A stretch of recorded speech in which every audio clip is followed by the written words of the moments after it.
नमस्कार साथियों, यह न्यूज़पेपर से संबंधित डिक्टेशन है जो 5 सेकंड बाद स्टार्ट होगी। स्टार्ट। बुरे दिन सबके चल रहे हैं। यह महामारी जब से आई है, लेकिन हमसे ज़्यादा बुरे दिन देख रहे हैं इस साल हमारे प्रधानमंत्री विराम।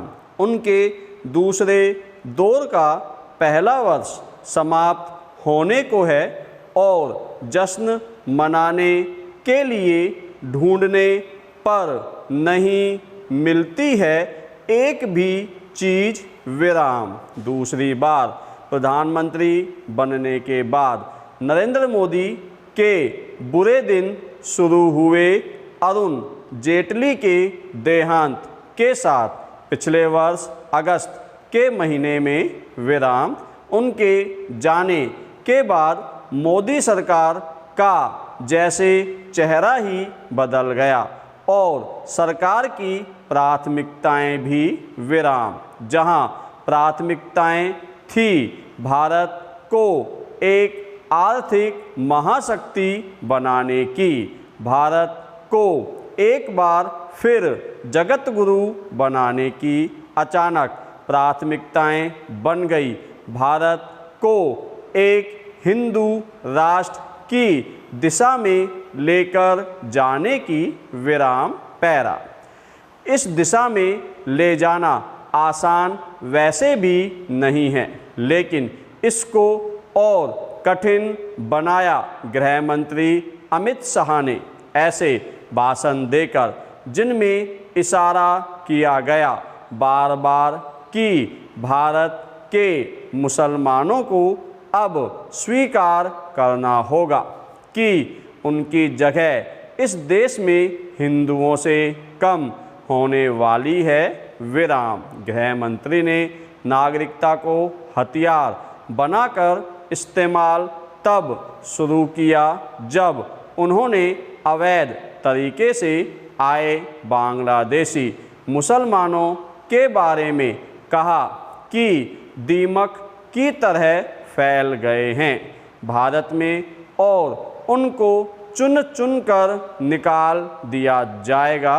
विराम। साथ में यह भी कहा कि किसी भी हिंदू, सिख, बौद्ध, ईसाई, जैन, पारसी को कोई तकलीफ नहीं होने वाली है। विराम। मुसलमानों को जानबूझकर इस फहरिस्त से बाहर रखने का मतलब तब समझ में आया जब लोकसभा में नागरिकता कानून में संशोधन पारित हुआ और स्पष्ट हो गया कि भारत में पहली बार ऐसा कानून बना है जो मजहब पर आधारित है। विराम। पैरा।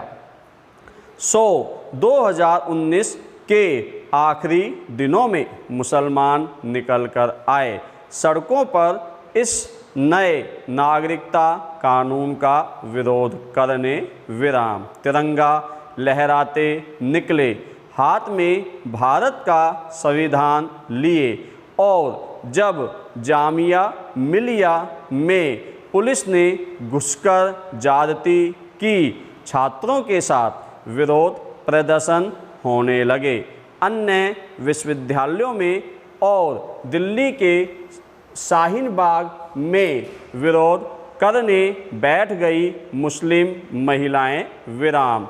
दिन रात बैठी रही कड़ाके की ठंड में, बावजूद इसके कि भारतीय जनता पार्टी के प्रवक्ताओं ने उन पर आरोप लगाया कि उनको विरोध करने के लिए पैसा मिल रहा है पाकिस्तान से।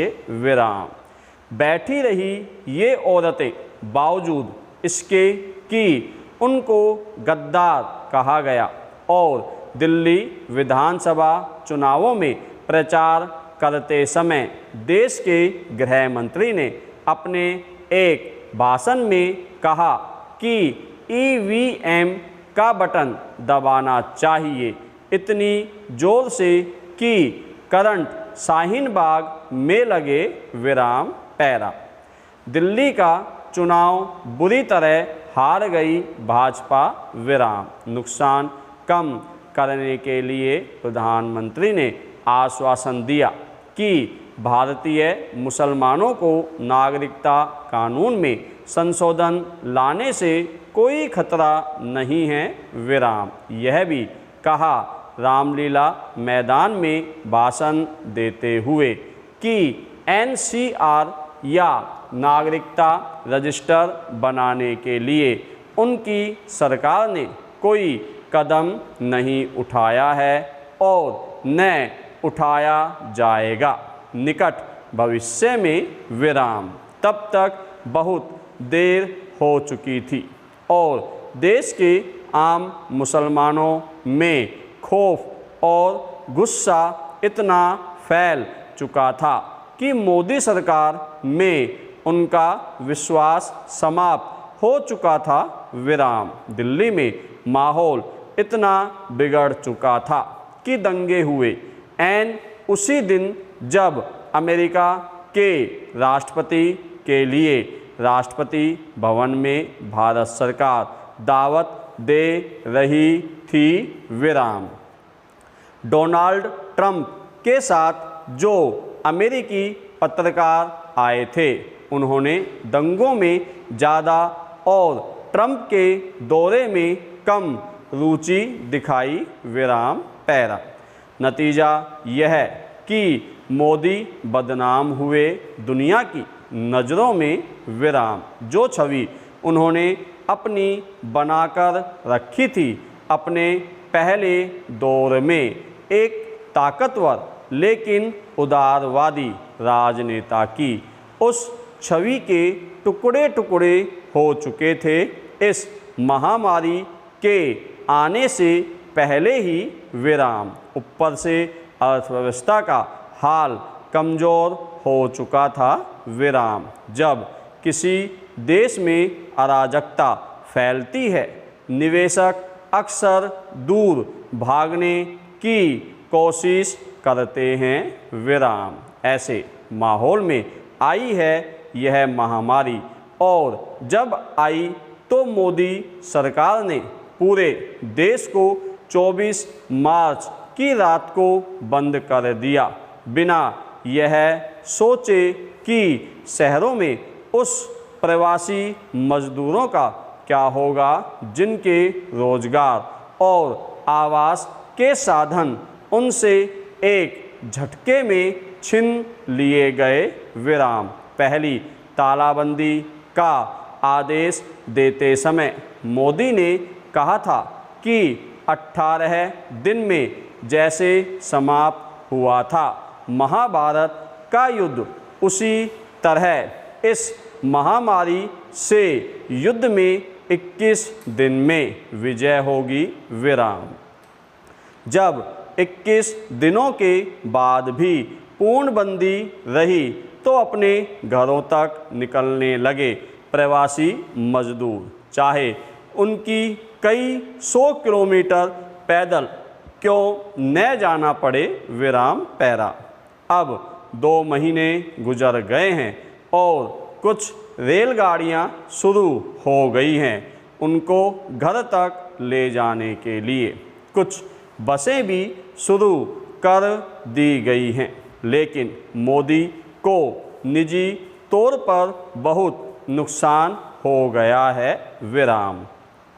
उनके बारे में कभी कहा जाता था कि शासन चलाने में वे माहिर है, अब दिखने लगा है कि ऐसा नहीं है विराम। शासन की समझ होती तो तालाबंदी का फैसला लाखों प्रवासी मजदूरों को ध्यान में रखकर करते विराम। राहत पहुंचाने का काम भी सोच समझकर करते सो इतना बुरा हाल न होता अर्थव्यवस्था का जो आज हो गया है विराम। सोच समझकर फैसले किए होते तो तालाबंदी समाप्त करने के लिए कोई ठोस रणनीति पेश की होती, उसकी सरकार ने विराम। इसके अभाव में अब उनके मंत्री कहते फिर रहे हैं कि तालाबंदी खोलने का काम राज्य सरकारों का है, केंद्र सरकार का नहीं, विराम। लेकिन दोष दिया जा रहा है मोदी को निजी तौर पर, इसलिए कि पूर्णबंदी का आदेश उन्होंने खुद दिया था, विराम। कभी मोदी के दिन अच्छे ही अच्छे हुआ करते थे, विराम। इस साल अच्छे दिन गायब से हो गए हैं, विराम।